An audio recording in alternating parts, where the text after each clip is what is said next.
Ja, og det er glade ansigtsudtryk. Det viser, at Karoline hun lige har drukket kokossaft. Det er digg.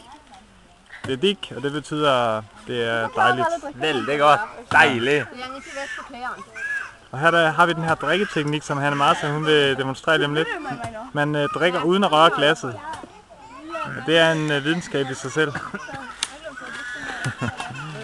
Ja, men det er altså det der ideen, det er, at man drikker uden at røre glasset. Så man hælder det bare ned i munden. Det er sådan den traditionelle måde at gøre det på, fordi man ofte kun har én kop.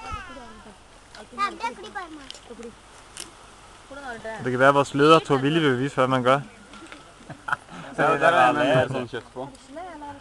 Jo, ja, vi ser faktisk Thor Vilje gøre det. Men det er sådan, man gør. En gang til. Jamen, du gjorde det jo faktisk. Og gæt. Ja.